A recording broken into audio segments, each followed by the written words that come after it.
सहनाववतु सहनौ भुनक्तु सह वीर्यं करवावहै तेजस्विनावधीतमस्तु मा विद्विषावहै। ॐ शान्ति शान्ति शान्तिः।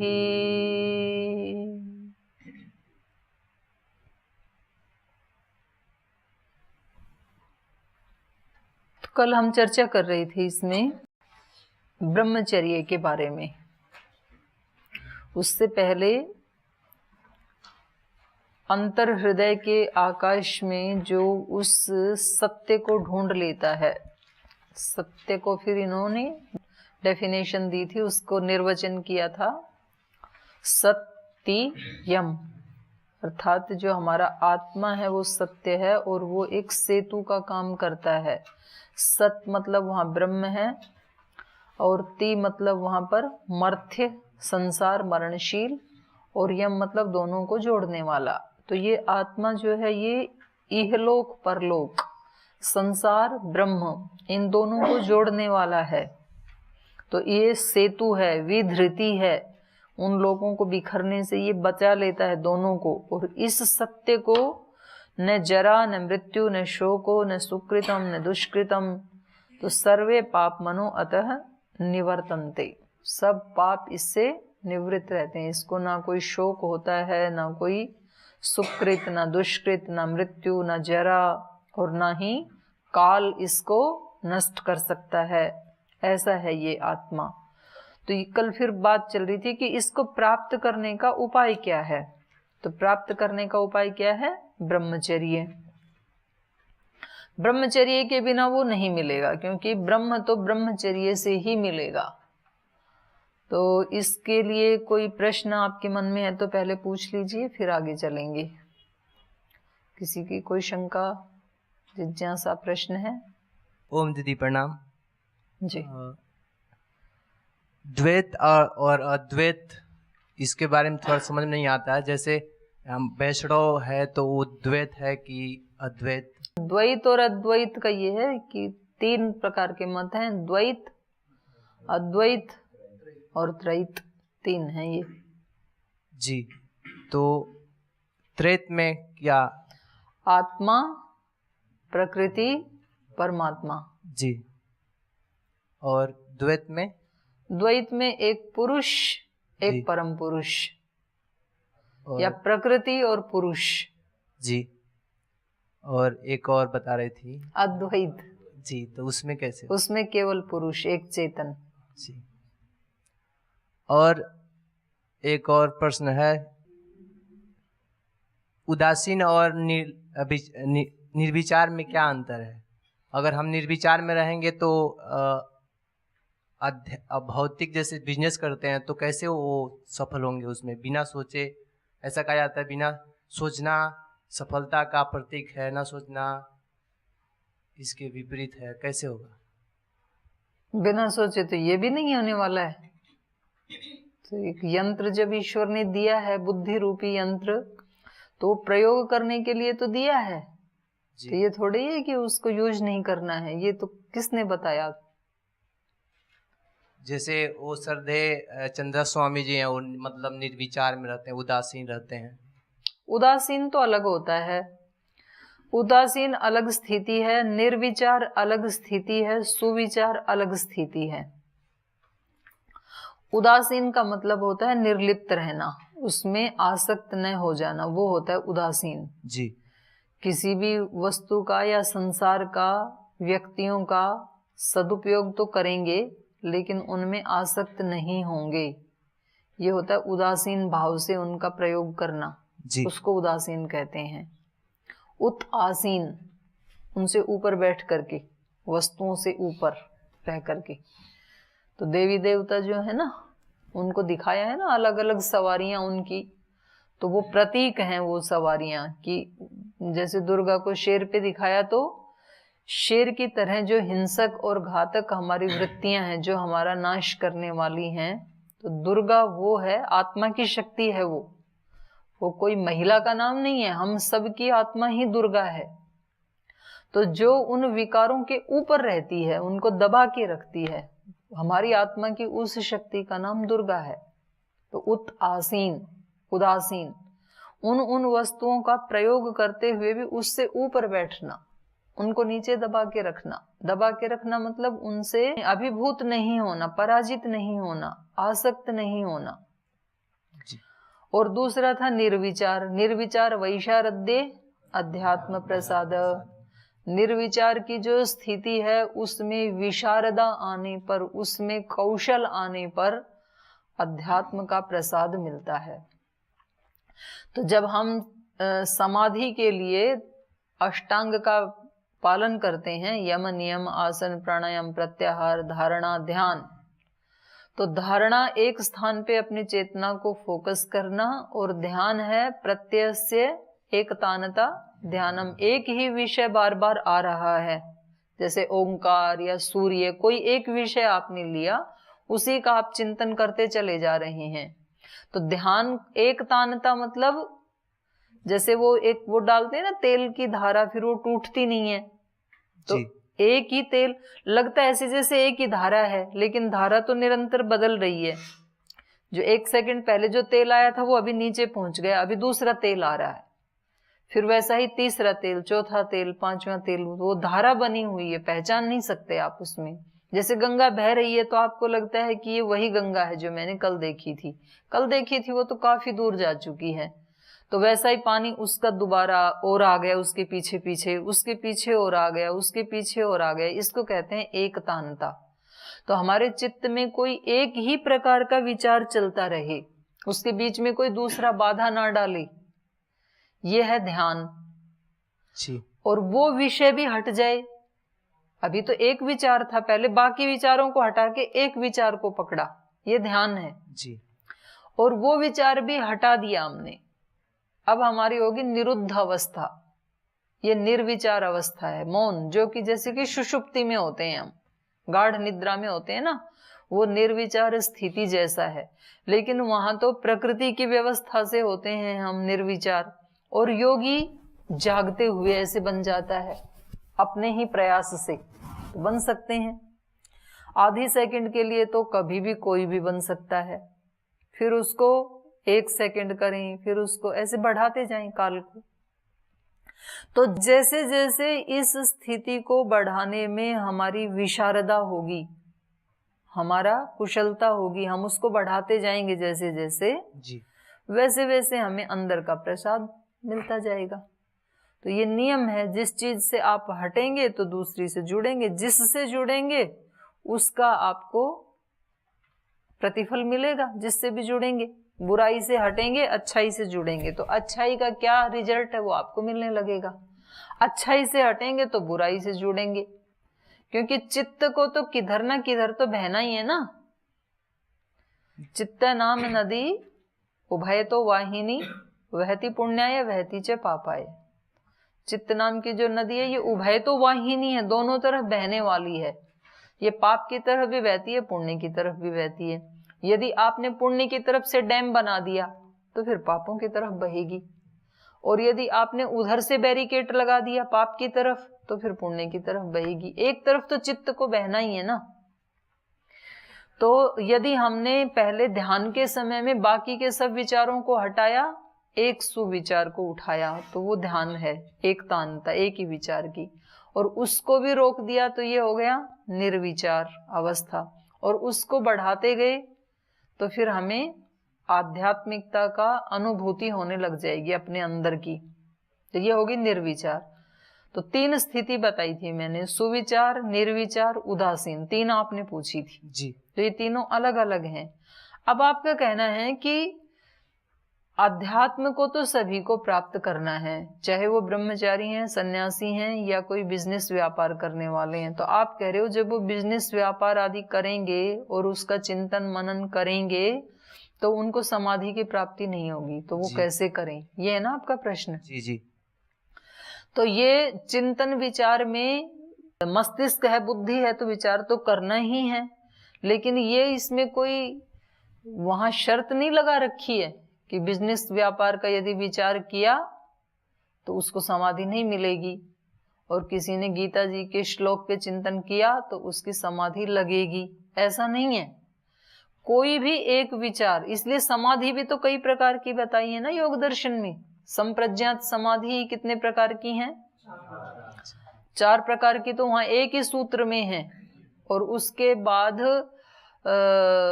धर्ममेघ समाधि तक जितनी भी वहां पर समाधियां बताई हैं वो सारी संप्रज्ञात में ही आती हैं।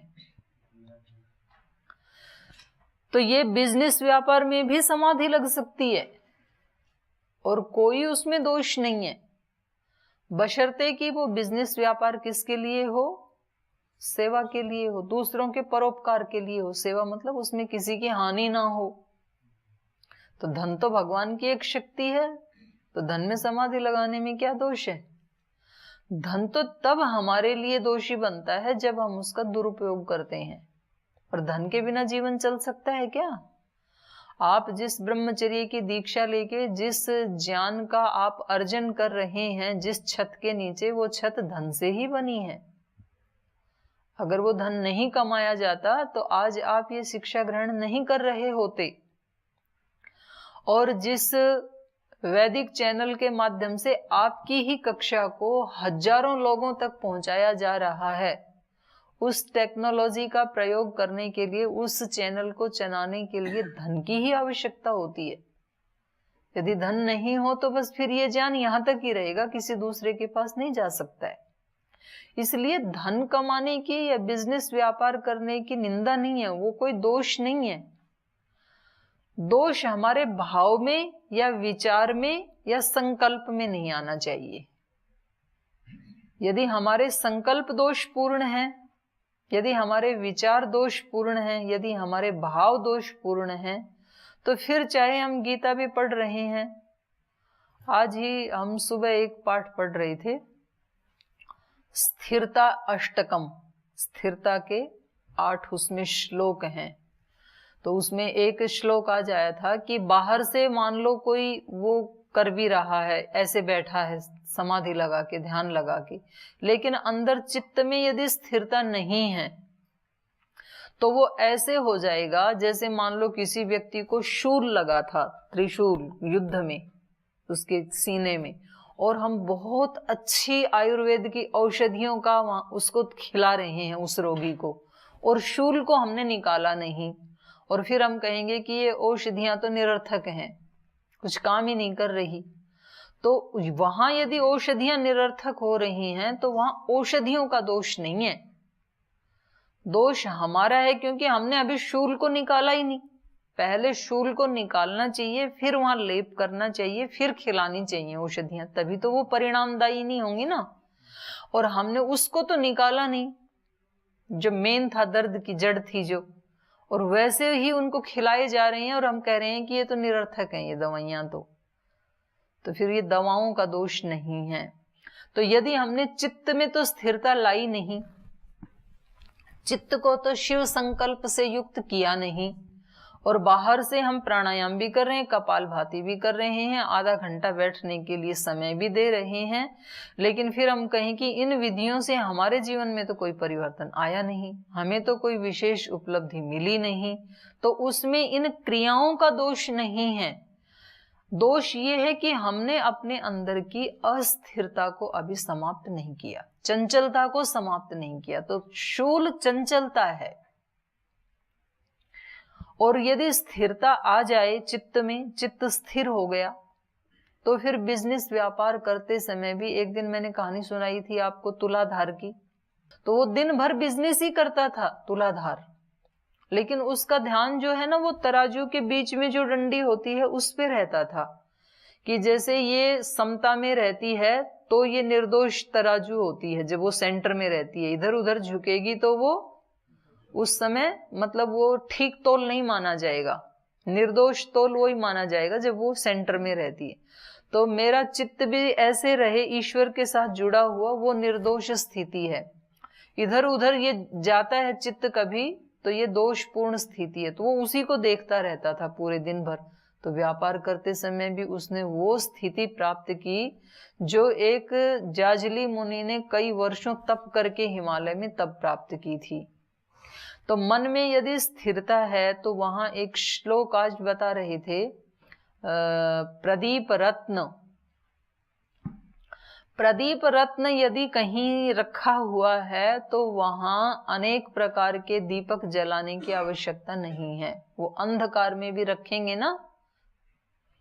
और वो प्रदीप रत्न जो है वो किससे अभिज्वलित होता है, प्रकट किससे होता है, वो रोशनी किससे देता है? तो वो बताया वहां पर संकल्प दीपई, संकल्प के दीपों से उसको जलाया जाता है।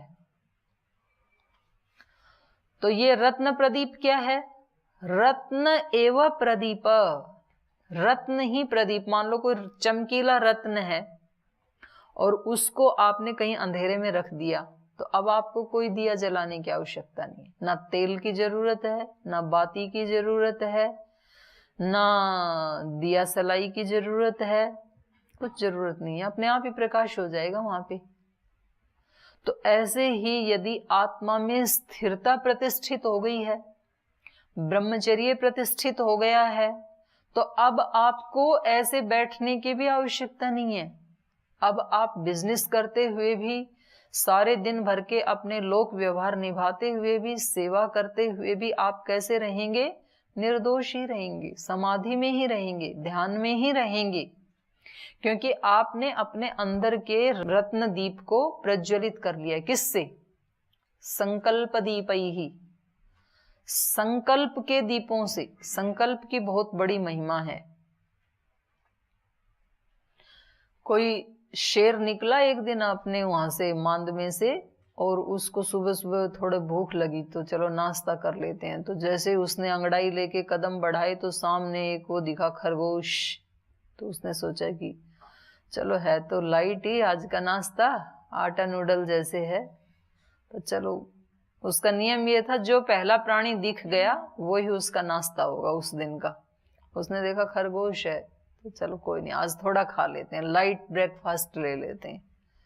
तो अंगड़ाई लेके उसके पीछे पीछे वो पहले धीरे धीरे चला उसकी तरफ।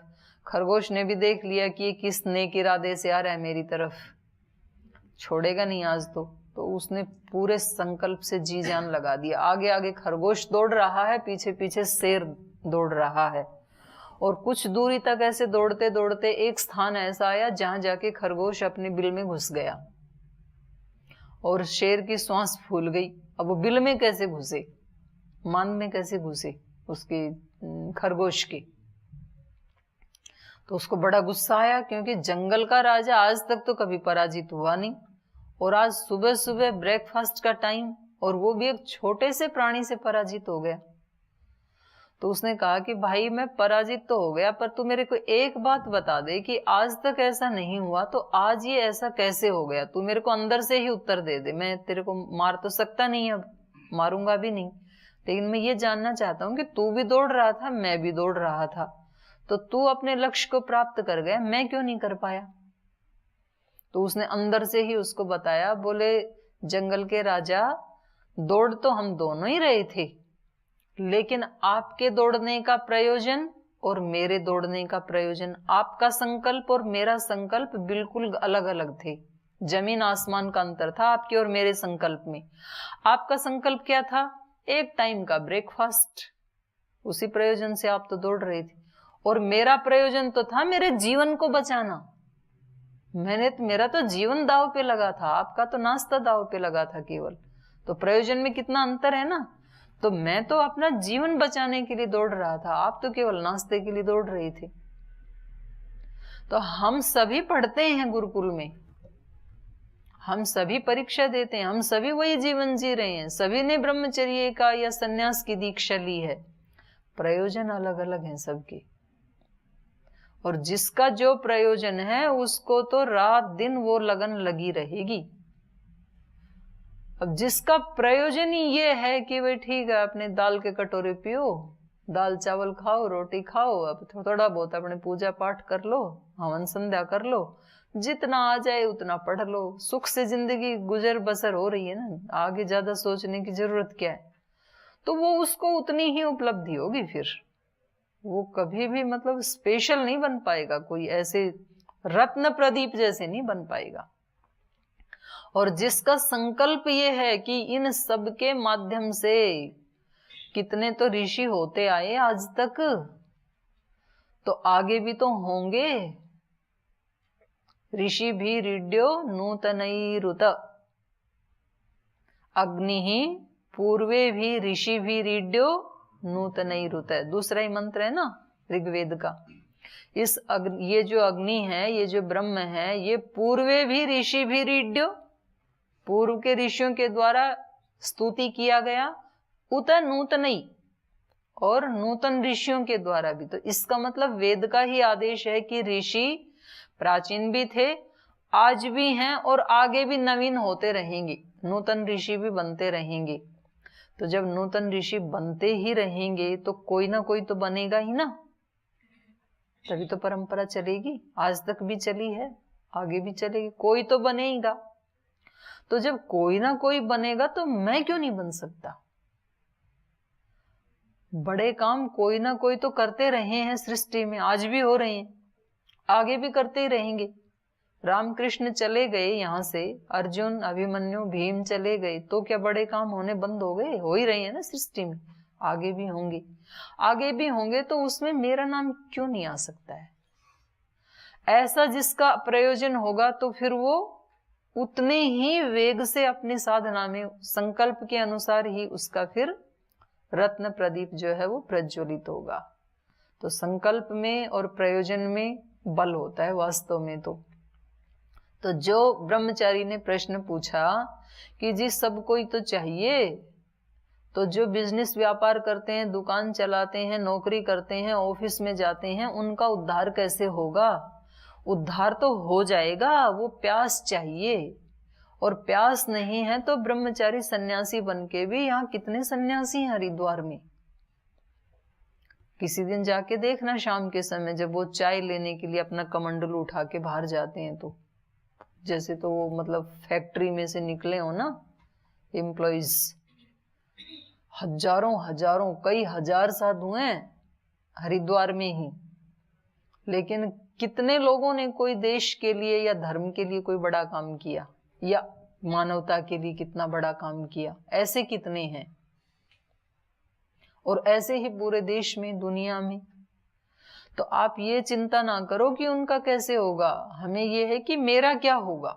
जिसकी प्यास है उसको तो मिल ही जाएगा, उसमें कोई बिजनेस व्यापार आड़े नहीं आएगा, उसमें कोई प्रतिकूलता आड़े नहीं आएगी, उसमें कोई बाहर की गरीबी आड़े नहीं आएगी कि इसका जन्म किसी गरीब घर में हुआ या अमीर में हुआ, किसी ऊंचे खानदान में हुआ कि नीचे में हुआ, इसके शरीर का रंग काला है कि गोरा है, इसकी हाइट छोटी है कि लंबी है, इसका शरीर मोटा है कि पतला है, ये ऊंच जाति में पैदा हुआ कि नीच में हुआ। ये सब बैरिकेड उसको रोक नहीं सकते।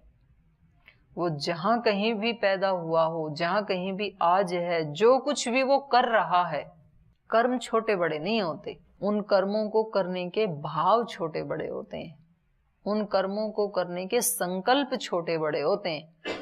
उन्हीं कर्मों को करते हुए आपका संकल्प क्या है? यदि आप एक परिवार को ही चलाना चाहते हैं तो संकल्प आपका इतना सा है, फिर तो क्यों ना आप कलेक्टर भी लगे हो, तो भी क्या फली फोड़ दोगे तुम समाज के लिए? मतलब क्या बड़ा काम कर दोगे? कुछ नहीं कर पाओगे। और सामान्य होकर के भी उसका संकल्प बड़ा है तो ईश्वर उसको बुद्धि देता है। टैलेंट अलग होता है, डिग्रियां अलग होती हैं। डिग्रियों में टैलेंट नहीं होती है, कागज में टैलेंट थोड़ी होती है, टैलेंट तो यहां होती है। भाषा में टैलेंट नहीं होती है, भाषा एक माध्यम है उसको अभिव्यक्त करने का। तो जरूरी नहीं है कि जिसको अंग्रेजी आती है वही बड़े काम करेंगे, जरूरी नहीं है जिसको संस्कृत आती है वही बड़े काम करेंगे। जरूरी नहीं है जिनको व्याकरण आता है, दर्शन पढ़े, वो ही बड़ा काम करेंगे। बड़ा काम तो वो करेगा जिसने बड़ा काम करने का संकल्प लिया है, किसी भी माध्यम से करेगा वो। तो आपके तीनों प्रश्न हो गए पूरे। राम प्रवेश जी। दीदी क्षम्यताम, क्या हुआ कि इसमें बस ये अद्वैत में जैसे आप बताएं कि ईश्वर, केवल ईश्वर के अस्तित्व को माना जाता है, इतने ही जान करके आगे बढ़ गए। हाँ, इसमें कुछ विशेष हो तो बताइए। इसमें देखो गीता में भी इसका उपदेश दिया है कि सभी प्राणियों का आदि भी मैं हूं, अंत भी मैं हूं और मध्य भी मैं हूं। तो 10वें अध्याय का कौन सा 22वां श्लोक है, लगभग 22वां या 23वां श्लोक है। तो वहां पर यह बताया है कि मैं इन सब भूतों का, भूत मतलब वहां जड़ भूत भी और चेतन भूत भी, दोनों का मैं आदि भी हूं, अंत भी हूं और मध्य भी मैं ही हूं। आदि क्यों हूं? क्योंकि इस सारी सृष्टि को किसने बनाया? ईश्वर ने। तो बनाने वाला पहले होना चाहिए, तभी तो कोई चीज बनेगी। अब मानो इस टेबल को मैंने बनाया, तो पहले मैं होंगी तब तो टेबल बनेगी ना। तो इस टेबल के आदि में मैं हूं। और जब सृष्टि का अंत हो जाता है, तब अंत होके ये कहाँ रहती है? ये बीज रूप में, सूक्ष्म रूप में कहाँ रहती है? ब्रह्म में ही रहती, क्योंकि और तो कुछ बचा नहीं ना ब्रह्म के अतिरिक्त, सब प्रलय को प्राप्त हो गया है जी, वही शेष बचा, तो उसी में ही रहती है। तो जो चीज आदि में है और अंत में है, वही मध्य में भी है। फिर घड़ा बनाने से पहले घड़े के आदि में क्या है और घड़े के अंत में क्या है? तो बीच में भी क्या है? पर बीच में हमें लगता है ये घड़ा है, ये सकोरा है, ये दीपक है, ये सुराई है, उसके बहुत सारी चीजें बनाते हैं ना हम, तो हमें मिट्टी नजर नहीं आती है, वो पात्र अलग अलग नजर आते हैं। उसके सुंदर सुंदर पोट बनाते हैं, वो नजर आते हैं, तो हम उसको लाते हैं महंगे महंगे खरीद करके। सोना बनाने से पहले सुनार के हाथ में क्या था? सोना। और जब वो आभूषण बनाया तो उसके भिन्न भिन्न आभूषण बन गए, और उन आभूषणों को जब तोड़ दिया तो भी लास्ट में क्या बचा? तो आदि में भी सोना, अंत में भी सोना। तो बीच में जो तरह तरह के आभूषण दिख रहे थे वो भी क्या है? लेकिन हम उसको कहते हैं ये कंकण है, ये कुंडल है, ये नूपुर है, ये जो भी है, अनेक प्रकार के, विविध प्रकार के आभूषण। तो उसमें हम सोना को भूल जाते हैं, उन आभूषणों में हमारी आसक्ति हो जाती है। तो ऐसे ही इस सृष्टि के, चाहे वो जड़ भूत हैं या चेतन भूत हैं, जड़ भूत सूर्य चंद्र पृथ्वी, ये सब जड़ भूत हैं। चेतन भूत हम सब प्राणियों के शरीर। तो हम सब के आदि में भी ब्रह्म है और प्रलय के बाद भी ब्रह्म है। तो अभी बीच में भी कौन है? फिर ब्रह्म ही है। हमें ऐसे लग रहा है कि नहीं ये तो टेबल है, ये तो मनुष्य है, ये तो गाय है, ये तो वृक्ष है, ये तो पहाड़ है, ये तो नदी है, ये सब अलग अलग है, ये सब एक कैसे हो सकते हैं? एक ही हैं, एक ही है। मतलब सब वैसे स्थूल रूप से देखा जाए तो सब 5 भूतों का विस्तार है। उसके भी मूल में जाएं तो त्रिगुण का विस्तार है। उसके भी मूल में जाएं तो त्रिगुण को भी इस शेप में लाने वाला एक ही चेतन है, और वो ही हम सबके माध्यम से अभिव्यक्त हो रहा है। तो ये अद्वैत है।